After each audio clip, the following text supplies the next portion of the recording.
Il ne te regarde pas avec tes blessures, avec les abus, avec ce que tu as pu vivre, les erreurs que tu as faites. Et c'est pas comme ça qu'il te regarde. Il te regarde dans ce que tu peux devenir en lui. Bonjour la chapelle. Vous allez bien? C'est une joie d'être avec vous aujourd'hui et de participer à la série des conquérants. Et le titre du message ce matin, c'est Dieu te cherche. Dieu, il te cherche. En d'autres mots, Dieu a un plan pour ta vie. Je suis toujours attristé quand je vois des gens qui ne croient même pas qu'ils peuvent avoir un plan ou une raison d'être pour leur vie. Des gens qui y croient tellement pas qu'il n'y a aucune poursuite vers quelque chose dans leur vie. Et je trouve ça pire quand c'est des jeunes. Ils ont toute une vie devant eux, tu as toute une vie devant toi. Et malheureusement, certains, vous, la seule issue qu'ils voient, c'est le suicide. Et c'est pour ça que ça vient tellement m'attrister, m'affliger quand on parle de suicide. Une solution permanente à une problématique temporaire. Parce que ce que tu fais face, ce n'est pas pour le minimiser, mais c'est juste pour te dire, il y a un espoir. Il y a un espoir qui est là pour toi. Mais ça m'attriste. Et ça m'attriste aussi parce que bien souvent, on a dans l'Église l'idée que les plans de Dieu dans la vie de quelqu'un, là, c'est réservé.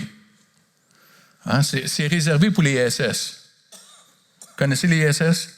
Hein? Les super spirituels? Hein? C'est les plans de Dieu, les grands accomplissements de Dieu, là, c'est réservé pour les chouchous de l'Éternel. Et là, tu es ici ce matin et tu écoutes, tu te dis, ouais, mais ça, c'est pas pour moi.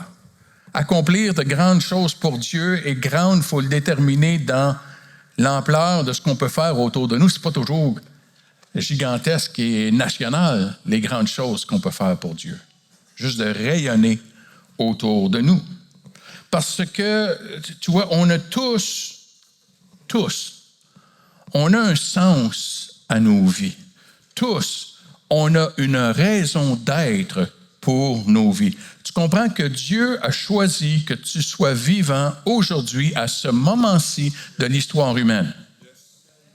C'est Dieu qui l'a choisi que tu sois au monde pour vivre présentement l'époque dans laquelle on se retrouve. On a tous un sens, toute une raison d'être. Le psaume 139 me dit « Mon corps n'avait pas de secret pour toi quand tu me façonnais en cachette et me tissais dans le ventre de ma mère. Quand j'étais encore une masse informe, tu me voyais et dans ton livre, tu avais déjà noté toutes les journées que tu prévoyais pour moi, sans qu'aucune d'elles ait pourtant commencé. » En d'autres mots, Dieu avait déjà un plan. Quand ta mère ne savait même pas qu'elle était enceinte. Dieu avait son regard déjà sur toi et déjà il commençait à façonner, à tisser, à mettre des éléments en toi en lien avec la destinée qu'il avait pour toi. Pas un destin que tu subis, une destinée que tu choisis d'obéir dans ce que Dieu a mis sur toi. Et ce que je veux regarder ce matin dans les conquérants, c'est justement regarder un grand conquérant qui s'appelle Gédéon. On connaît tous, ou en tout cas, on est familier avec Gédéon. Mais ce que je veux regarder avec toi ce matin, c'est comment tout ça a commencé pour lui. Pour nous donner un espoir et un exemple pour chacun de nous ici. Et on va regarder dans Juges, chapitre 6, les versets 11 à 16, on lit ceci. « Puis vint l'ange de l'Éternel et il s'assit sous les térébintes d'Ophra, qui appartenait à Joas du clan d'Abiézer. Gédéon, son fils, battait du froment au pressoir pour le mettre à l'abri de Madian. L'ange de l'Éternel lui apparut et lui dit, « L'Éternel est avec toi, vaillant héros. » Et Gédéon lui dit, « Oh mon Seigneur, si l'Éternel est avec nous, pourquoi tout cela nous est-il arrivé? Et où sont tous ces prodiges que nos pères nous racontent quand ils disent, l'Éternel ne nous a-t-il pas fait monter hors d'Égypte? Maintenant, l'Éternel nous abandonne et nous livre entre les mains de Madian. » L'Éternel se tourna vers lui et dit, « Va avec cette force que tu as, et tu sauveras Israël de la main de Madian, n'est-ce pas moi qui t'envoie? » Il lui répondit, « Oh mon Seigneur, avec quoi sauverai-je Israël? Voici que ma parenté est la plus pauvre en Manassé, je suis le plus petit dans la maison de mon père. » Et l'Éternel lui dit, « Mais je serai avec toi, et tu battras Madian comme un seul homme. » Gédéon n'a pas un départ glorieux. Laisse-moi te donner le contexte. Israël s'était éloigné des voies de Dieu. Et le résultat, c'est qu'ils sont attaqués par les Madians. C'est un peuple qui est à côté d'Israël. Et les attaques de Madian, c'est ceci. À toutes les saisons de la récolte, quand c'est l'heure de la récolte, Madian débarque, ils volent toutes les récoltes de tous les champs d'Israël, puis ils s'en vont chez eux. Et il y a une dépression nationale en Israël. Il y a une apathie épouvantable parce qu'ils savent qu'ils ont beau ensemencer, ils ont beau travailler les champs, ils vont se faire voler. Ils vont se faire voler la récolte. Et c'est ça qui est à répétition, à répétition. Gédéon, dans ce contexte d'apathie nationale, de défaite, de se faire voler constamment, c'est un jeune homme. Il est jeune.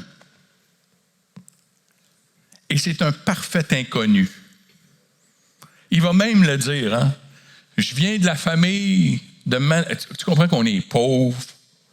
Puis non seulement ma famille est pauvre, mais moi, je suis le petit dernier de la famille. Y a-t-il des petits derniers de famille ici? Hein? Tu sais, ceux qu'on des fois, c'est ceux qui se sont fait dire, ah, toi, il n'y aura pas grand-chose à faire avec ça. Puis, hein? Moi, j'ai connu des gens qui ont été présentés toute leur vie. Ça, c'est notre petite surprise. C'est mieux parce qu'il y en a d'autres, c'était, ça, c'est mon accident. Voici notre accident, parce que là, tu comprends qu'il y a un décalage horaire entre les plus vieux et la plus jeune, ou le plus jeune. Hein? C'est le plus jeune. Et là, il se cache, il est sous un arbre, il se cache, puis il est en train de battre du froment, c'est des grains. Il est en train de faire une genre de farine, il est en train de faire... Il a réussi à réchapper dans le champ, avant que Madian débarque. Avant que l'ennemi débarque et vienne tout voler, il a réussi à sauver quelques grains, puis il est en train de se faire une farine. Et arrive l'ange de l'Éternel qui le voit dans son potentiel. L'ange de l'Éternel lui est apparu et lui dit, « L'Éternel est avec toi, vaillant héros. » Et je suis pas mal certain que si tu demandes à Gédéon, à ce moment-là, il pensait plus qu'il était un vaillant zéro. Pas un héros, un zéro. Hein? Plus petit d'une famille, plus pauvre de toute la tribu. Mais remarque ici que c'est marqué l'ange de l'Éternel. Okay? C'est pas marqué, il y a un ange. Non, l'ange de l'Éternel. Et ça, en théologie, dans l'Ancien Testament, quand tu vois l'ange de l'Éternel, on appelle ça une Christophanie. Ça veut dire quoi, une Christophanie? Ça se passe bien d'un souper, ça, tu vois. Christophanie, c'est une manifestation de Christ avant être incarné. Pré-incarnation d'une manifestation de Christ. En d'autres mots, c'est Jésus qui est là à côté de Gédéon, puis qui parle à Gédéon. L'ange, c'est Jésus qui est là, puis il lui parle.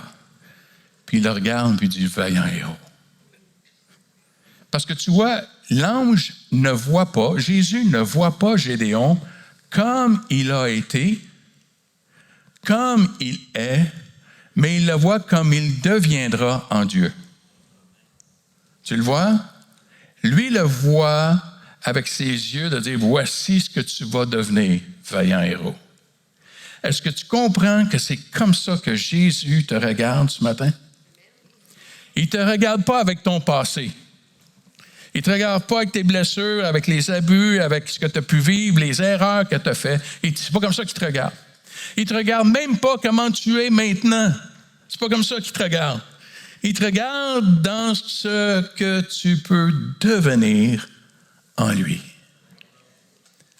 Tu vois, c'est pour ça que David a dit dans le psaume 139, « Je te loue de ce que je suis une créature merveilleuse et toute mon âme le reconnaît. » David ne se voyait pas comme il était, il voyait comme il était dans les regards de Dieu et dans son devenir. Et Dieu te regarde, Jésus te regarde comme ça ce matin. Il ne te voit pas dans tous tes échecs, dans toutes tes erreurs. Ce n'est pas comme ça qu'il te regarde du tout. Il te regarde à travers ses yeux et son plan et tout ce que tu peux devenir. Et la clé, elle est là. L'Éternel est avec toi, Gédéon. Et j'aimerais te dire, l'Éternel est avec toi ce matin. Dieu est avec toi. Mais il y a le doute, hein? Au verset 13, Gédéon dit, « Oh mon Seigneur, si l'Éternel est avec nous, pourquoi tout cela nous est-il arrivé? Et où sont tous les prodiges que nos pères nous racontent quand ils disent, l'Éternel ne nous a-t-il pas fait monter hors d'Égypte? Maintenant, l'Éternel nous abandonne et nous livre entre les mains de Madian. » Gédéon est rempli de doutes. Parce qu'il se pose la question, mais où est-ce qu'il est Dieu? Si Dieu est avec nous, pourquoi tout ça, ça nous arrive? Pourquoi on a tous ces problèmes-là? Comment se fait-il qu'il n'y a pas de signe, il n'y a pas de prodige, si Dieu est avec nous comme c'était dans le temps? Ça t'est déjà arrivé, toi aussi, de te poser la question? Si Dieu est là, pourquoi ça m'arrive tout ça? Et ça vient semer le doute en nous envers Dieu. Mais il y a deux choses ici. La première chose, c'est que Gédéon avait complètement oublié que ce n'est pas Dieu qui s'est éloigné d'Israël, c'est Israël qui s'est éloigné de Dieu. J'aimerais te suggérer, c'est juste une suggestion, là. Si tu t'éloignes des choses de Dieu, puis des plans de Dieu dans ta vie, c'est pas Dieu qui s'éloigne, c'est toi. C'est toi qui s'éloigne. Tu vas toujours pouvoir goûter à sa grâce. Ça, il n'y a pas d'inquiétude. Sa grâce, elle est inconditionnelle. Son amour est inconditionnel. Tu vas toujours pouvoir goûter à sa grâce. Mais si tu veux goûter à sa puissance, tu vois, c'est une chose de marcher sous la grâce. C'est une autre chose de marcher sous la puissance. J'ai besoin de me rapprocher de Dieu, de marcher dans les voies de Dieu, de mettre en pratique les principes de Dieu. Mais ça ne change pas le fait que même si je le fais, si je marche dans les voies de Dieu, je suis obéissant à Dieu, mon cœur est sincère, que parfois, je peux douter parce que je regarde à mes circonstances et je peux douter, mais il est où Dieu? Il est où Dieu dans tout ça? Parce que je regarde autour de moi et ça va semer le doute quand mes circonstances sont tellement désastreuses et décourageantes. Mais tu vois, c'est ça le contraire de la foi.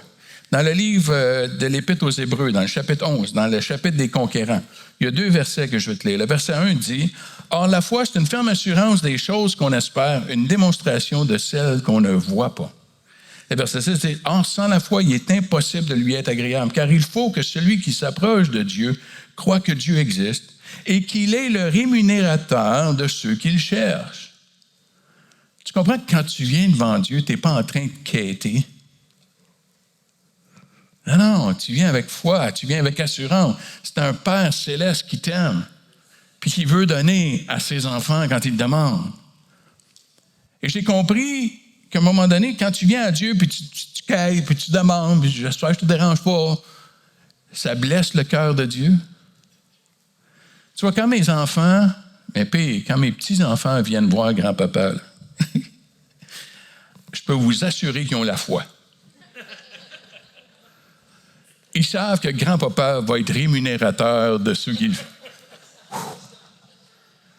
Hein? Et c'est drôle parce que mes enfants m'ont fait remarquer, ouais, je te dis que c'est pas comme ça que tu nous as élevés, hein? Les règlements sont plus les mêmes. Et non, les règlements sont plus les mêmes. Il n'y en a plus de règlements. Bon, c'est pas clair. Ils peuvent faire ce qu'ils veulent chez nous. Ça me dérange pas. Mais tu vois, je serais tellement attristé. Dans mon cœur de grand-papa, là, il serait tellement attristé si j'avais mes petits-enfants que on peut-tu, ça te dérange? Je serais attristé de ça. Parce que je veux qu'ils sachent la sécurité, à quel point je les aime. Je veux qu'ils sentent la sécurité. Ils peuvent venir voir grand-papa et demander n'importe quoi. Dieu nous dit, la foi, c'est comme ça. Il y a quelqu'un qui a dit, il faut le voir pour le croire, mais dans la Bible, il faut le croire pour le voir. De croire qu'il est rémunérateur, qu'il va nous donner. Mais si je regarde ailleurs que Dieu, c'est là que le doute, la catastrophe va venir. Mais parfois, le doute va venir non seulement dans mes circonstances, mais le doute va venir quand je regarde, comme Gédéon, quand je regarde à ma famille. C'est pas fort, là, Gédéon, là. Hein? Gédéon, il nous dit, quand je regarde à ma descendance familiale, là, hein, c'est pas fort, mon affaire. Quand il dit au verset 15, il dit, « Ah, mon Seigneur, avec quoi sauverai-je Israël? Voici, ma parenté est la plus pauvre en Manassé et je suis le plus petit dans la maison de mon père. » Tu comprends que son estime personnelle n'est pas très élevée, là. Et je suis plus petit. Ma famille est la famille la plus petite dans la tribu. On est les pauvres de la tribu. Je suis le plus petit des plus petits. Je n'ai pas le bon nom de famille. Je n'ai pas l'héritage que d'autres ont. Je n'ai pas les contacts. Je suis le plus petit, je suis rien. Je suis le petit dernier. J'ai pas la bonne culture, je suis pas de la bonne tribu, je suis de la tribu de Manassé. Et parfois, on fait la même chose quand on regarde à nous. Ah, tu sais, moi, je suis le premier chrétien dans ma famille, là. Je ne viens pas d'une famille chrétienne, de 7 générations de pasteurs ou 7 générations de leaders. Je suis le seul. Je n'ai pas un grand nom de famille. Là, puis je ne suis pas riche, puis je suis pauvre. Puis des fois, on a cette estime de nous-mêmes basée sur les standards humains au lieu de baser notre estime sur Dieu. Qu'est-ce que Dieu voit en nous? Parce que des fois, on se pose la question, mais qu'est-ce que Dieu peut bien faire avec moi? Il n'y a pas grand-chose à faire avec moi. Le potentiel, il n'est pas là. Vers quoi ou vers qui est-ce que tu regardes pour ta vie à toi? Pour les plans de Dieu, tu regardes à quoi? Tes contacts, tes talents, tes dons, tes études, les personnes que tu connais, tes finances? Ou est-ce que tu regardes à Dieu? Où est-ce que tu regardes à Dieu? Tu as besoin de regarder à Dieu parce que de Jean 15, Jésus a dit, sans moi, vous ne pouvez pas rien faire. Sans moi, vous ne pouvez pas rien faire. Fait qu'est-ce qui va être la source? Bien, la source, versets 14 et 15 dans Juge, ça dit, l'Éternel se tourna vers lui et il dit, je ne sais pas pour toi, là, mais il me semble que si l'Éternel se tourne vers toi, tu dois faire un... Oh, là, OK, j'ai dit quelque chose. Je le vois comme ça. L'Éternel se tourne vers lui et dit, va avec cette force que tu as et tu sauveras Israël de la main de Madian. N'est-ce pas moi qui t'envoie? Il lui répondit, mon Seigneur, avec quoi sauverai-je Israël? Ma parenté est la plus pauvre. Tu vois la source pour Gédéon. L'Éternel, Jésus lui dit, va avec la force que tu as. Va avec la force que tu as. Gédéon est tellement découragé de la situation. Il est tellement découragé de lui-même, il a tellement une pauvre estime de lui-même qu'il ne croit même plus en ses forces. Il ne croit même plus. Sa famille est pauvre, lui c'est le plus petit des pauvres, ne peut rien faire, j'ai rien, je suis bon à rien, il n'y a rien à faire. Et pourtant, c'est tellement faux. Je ne sais pas si tu as remarqué, il y a quelque chose que Gédéon y fait, hein? Contrairement à tout Israël, Gédéon, il va dans les champs, puis il prend une partie de la récolte, puis il la ramène avec lui. En d'autres mots, il y a quelque chose en Gédéon. Là. En québécois, il y a encore du torque. Hein? Il y a encore un combattant en lui. Il y a encore quelque chose là, qui dit, c'est pas vrai que l'ennemi va tout nous prendre. Ah, il va nous en prendre, c'est correct. Mais il n'aura pas tout pris parce que moi, je vais en avoir récupéré une partie. L'ennemi ne nous prendra pas toute notre récolte. Il y a encore ce combattant qui est en lui. Et ce que je veux te dire ce matin, c'est que tu as des forces, tu as des talents, des dons que Dieu t'a donnés. Ah, ils n'ont peut-être pas été reconnus dans ta famille, dans ton enfance, peut-être qu'ils ont même été moqués, mais ça n'enlève pas le fait que Dieu t'en a donné. Et surtout, tu as une dignité, tu as une valeur, parce que tu as été créé à l'image de Dieu. Tu es unique, créé à l'image de Dieu, par Dieu, pour Dieu. Mais tu es unique. Est-ce que tu te rends compte ce matin que dans l'histoire de l'humanité, il n'y a jamais eu une personne comme toi qui a vécu auparavant, puis il n'y en aura jamais un autre comme toi qui va vivre après? Tu es unique. Il n'y en a jamais eu deux comme toi. Ça veut donc dire que tu es un outil unique pour manifester de façon unique le royaume de Dieu autour de toi. Il n'y a personne d'autre qui peut rayonner, manifester le royaume de Dieu comme toi tu peux le faire. C'est là qu'il n'y a plus de comparaison. Au contraire, on se réjouit de voir ce que Dieu fait avec les autres. Mais on connaît nos dons, on connaît notre appel, on connaît nos talents, puis on sait comment Dieu va le faire. Et surtout, ce que je veux t'encourager ce matin, c'est 1 Samuel 16, ça dit ceci. « L'Éternel ne considère pas ce que l'homme considère. L'homme regarde à ce qui frappe les yeux. Ah, mais l'Éternel regarde au cœur. » Tu n'es peut-être pas éblouissant devant les autres. Tu n'es peut-être pas vu devant les autres. Mais Dieu connaît ton cœur ce matin. Tout comme Gédéon qui était caché sous un petit arbre, Dieu le voyait, puis il connaissait son cœur. Dieu regarde à ton cœur ce matin. Dieu connaît ton cœur ce matin. Mais dans tout cela, tu vas avoir besoin de Dieu. Verset 16 dit, l'Éternel lui dit, mais je serai avec toi et tu vas battre Madian comme un seul homme. Je vais être avec toi. Tu as besoin de Dieu. Tes forces, tes talents, c'est insuffisant. Tu as besoin de Dieu. Et c'est ce qui nous garde dans l'humilité. Quand on a accompli de grandes choses pour Dieu, qu'on a accompli des choses autour de nous, des fois c'est c'est pas en quantité, là. Hein? Mais on accomplit des choses, il n'y a personne qui peut devenir rempli d'orgueil quand il a compris que Dieu, c'est Dieu. C'est Dieu qui l'a fait à travers nous. C'est Dieu qui s'est manifesté. Tu as besoin de Dieu. Mais avec Dieu, tout est possible. Tout est possible. Dieu a un plan pour ta vie ce matin. Dieu a un plan pour ta vie. Tu as des dons, tu as des talents, tu as une valeur. Tu as une valeur ce matin, aux yeux de Dieu. Ah, tu es peut-être le plus petit, tu es peut-être dans la pauvreté, tu es peut-être dans tout ça. Aux yeux de Dieu, tu as une valeur ce matin. Et Dieu te cherche. Dieu cherche des gens qui vont simplement dire « OK, on y va. Go, on le fait. » Et Dieu voit tes efforts et ta force. Dieu voit le simple fait que ce matin, à notre époque, toi, tu es assis à l'église. Quand toute notre culture nous dit que c'est des choses du passé, là, que ça n'existe plus, ça, là. Toi, tu es assis ici. Non, moi, j'y crois encore. Moi, je vais me tenir. C'est pas vrai que l'ennemi va tout prendre. Moi, je vais me tenir devant Dieu, puis je vais me tenir pour Dieu, puis je crois en Dieu, puis je vais marcher avec Dieu.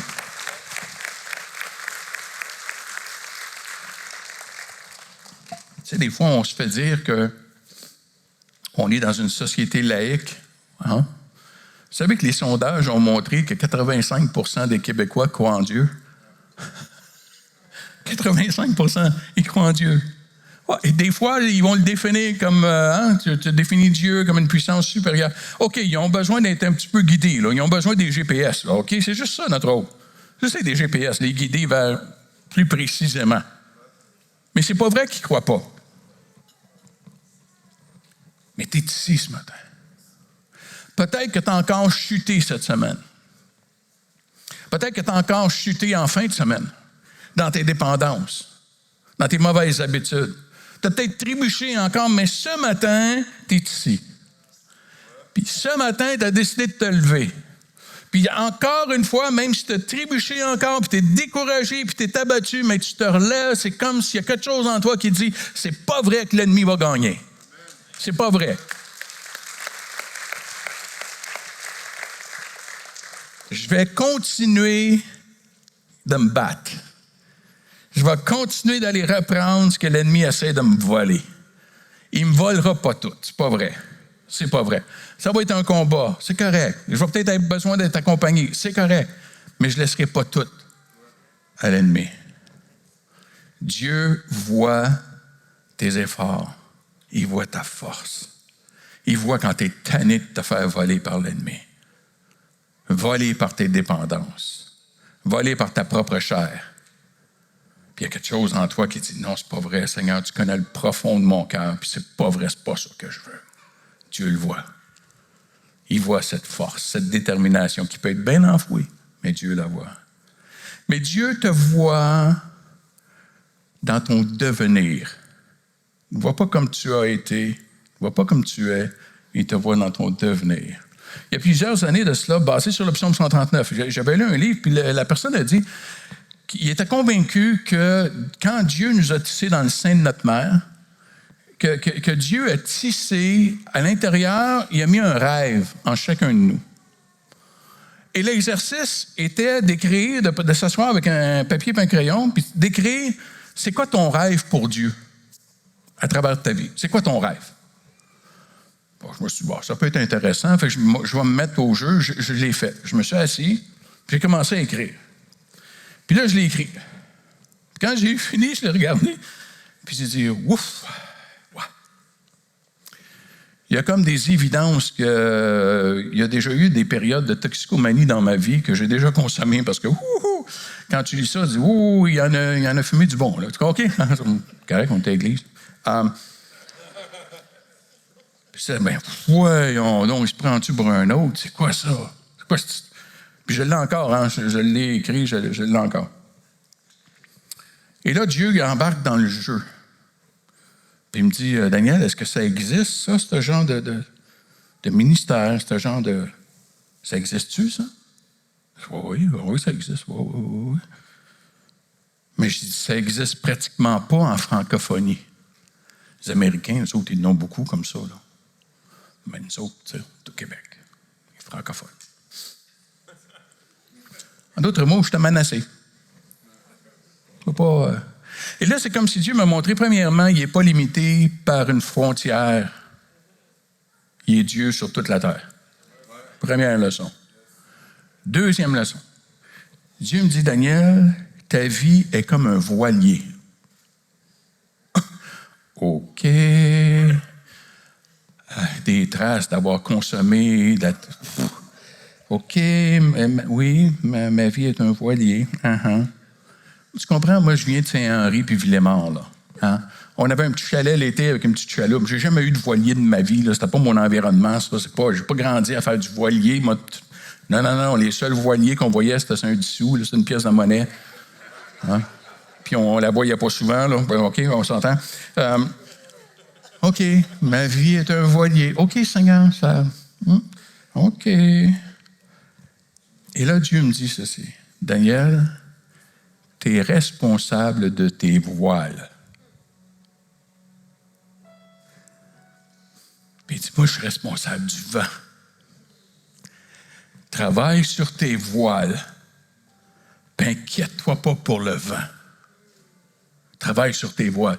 Pour moi, les voiles, c'était clair, c'est comme si c'était devenu tellement clair. C'était un retour aux études, aller faire des études pour être psychothérapeute, puis aller chercher les expertises que j'avais besoin pour accomplir ce que je rêvais de faire. C'était ça pour moi. Je ne sais pas ce que ça va être pour toi. Mais je sais qu'après, il y a des choses que j'ai vécues, il y a des choses, je me suis retrouvé dans des situations, puis j'étais là comme, voyons donc. Voyons donc. Qu'est-ce que je fais là? Et ça, c'est le vent. Tu vois, ça, c'est le vent. C'est pas moi, c'est le vent. Le vent qui souffle. Le vent qui souffle. Puis tu vois, la réalité, c'est que Dieu veut souffler dans toutes nos vies. Ma question pour toi ce matin, as-tu des voiles? As-tu des voiles? Parce que tu sais que des fois, il y a une certaine paresse spirituelle qui est souvent camouflée dans un langage de la foi. Dieu va le faire. Dieu va lever le vent, mais les voiles, ça te revient. C'est pas parce qu'il n'y a pas de vent, c'est parce que tu n'as pas de voile. Puis il y a d'autres fois que tu as des voiles et tu es en train de te brûler. Tu n'attends pas le vent. Il y a des saisons dans nos vies. Il n'y a pas de vent. Et c'est là qu'on s'assit, on attend, on travaille nos voiles. Puis on attend le temps de Dieu, le vent de Dieu. Mais après ça, quand tu ouvres les voiles puis que le vent arrive, attache ta tuque.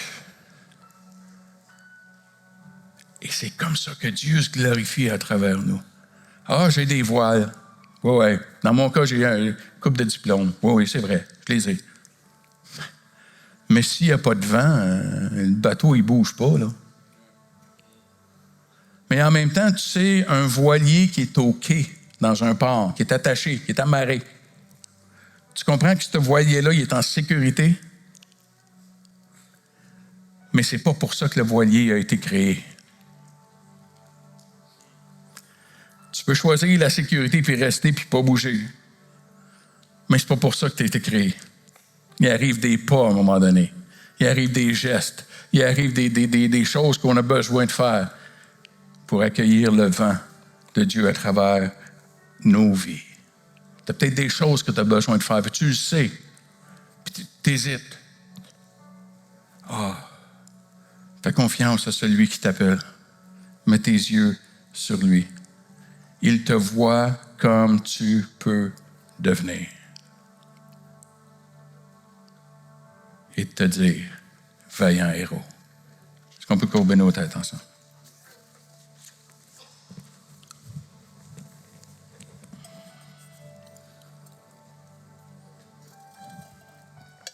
Tu es ici ce matin et il y a quelque chose en toi qui est mort. Il y a déjà eu un rêve.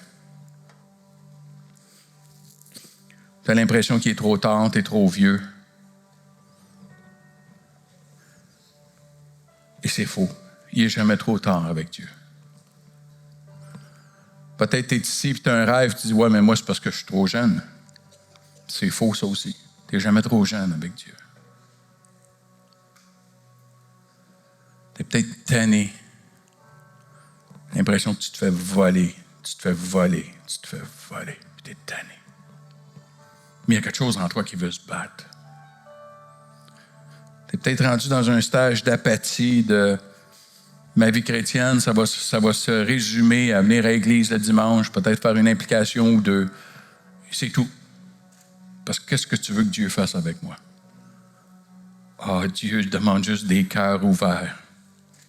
Des cœurs qui sont prêts à dire, utilise-moi, Seigneur. Comme bon te semblera, dans l'envergure que tu voudras. Avec les talents, les dons que tu as mis en moi. Il y en a ici, c'est la première chose que tu as besoin de faire, c'est commencer à aller dans la prière et dire, Seigneur, qu'est-ce que tu as mis en moi? Qu'est-ce que toi tu as mis en moi? Que mes parents n'ont peut-être pas reconnu, que ma famille n'a peut-être pas réalisé, mais que toi tu as mis en moi. Pour commencer à guider le plan que tu as pour ma vie. La raison d'être, pourquoi je suis ici. Je ne suis pas ici juste pour exister, je suis ici pour vivre. Vivre la vie en abondance. Ce matin, tu avais baissé les bras. Mais ce matin, je veux vraiment prier pour toi. Je veux vraiment prier pour toi. Qui dit, Seigneur, je veux que tu m'utilises. Ce matin, réalise que tu n'es pas différent de Gédéon. Tu n'es pas différent du tout. Tu n'as pas moins, tu n'as pas plus que Gédéon avait. Tu es là, toi aussi. Tu es présent. Et si c'est ton cas ce matin, que tu veux reprendre ce rêve, tu veux reprendre ce chemin vers ta destinée, reprendre ce chemin vers les rêves que Dieu a mis en toi, les rêves pour l'accomplissement de ta vie. Je veux juste t'inviter à te lever là où tu es, parce que je vais prier pour toi dans un instant, mais juste de te lever là où tu es. Dis, Seigneur, je veux que ma vie compte pour quelque chose. Comme toi, tu le voudras. Comme toi, tu le décideras. Comme ton vent me le montrera. Mais je veux reprendre ce chemin ce matin. Tu es peut-être ici pour la première fois et tu ne connais même pas Jésus. Mais Jésus te connaît. Toi, tu ne le connais peut-être pas, mais Jésus te connaît, lui. Puis il y a quelque chose qui vibre en toi, dit, hey, je pourrais vivre pour quelque chose de plus grand. Lève-toi ce matin. Puis après ça, va à l'espace bienvenue. Mais lève-toi ce matin. Il y en a, tu y crois même plus. Peut-être tu as été déçu. Tu as été déçu par l'homme. Tu as été déçu par l'Église. Tu as été déçu par les gens. Mais relève la tête et regarde vers Dieu ce matin. Seigneur, je vais te prier pour chaque personne qui est debout. Tu connais les cœurs ce matin et tu regardes au cœur ce matin. Et Seigneur, toi, tu vois ce que tu as placé en chacun d'eux. Les dons, les talents. Je te prie que tu les ouvres leurs yeux. Qu'alors qu'ils se pensent comme un échec, qu'ils sont bons à rien, qu'ils ont perdu l'estime de soi, que tu viennes restaurer leur estime en toi. Qu'ils sont des créatures merveilleuses, créées à l'image de Dieu avec une destinée pour accomplir autour d'eux. Seigneur, je te prie que tu leur révèles les voiles qu'ils ont besoin de construire. Je prie que tu leur parles ce matin, que tu leur ouvres leurs yeux, qu'ils voient exactement, voici les voiles que j'ai besoin de mettre en place. Et après, Seigneur, continue de souffler dans nos vies. Toi qui es le vent, le souffle de vie, souffle dans nos vies, souffle à travers nos vies, qu'on puisse rayonner pour l'avancement de ton royaume autour de nous. En ton saint précieux nom, Jésus. Tout le monde en dit Amen et Amen et Amen. Merci tout le monde d'avoir été avec nous aujourd'hui. Tout ce qui se passe à la chapelle est rendu possible grâce à nos donateurs. Si tu donnes déjà, merci infiniment pour ta générosité. Si tu ne le fais pas, tu peux commencer à le faire maintenant. Va sur notre site web ou notre application mobile pour le faire. C'est simple et sécuritaire. Passe une très belle semaine. À bientôt.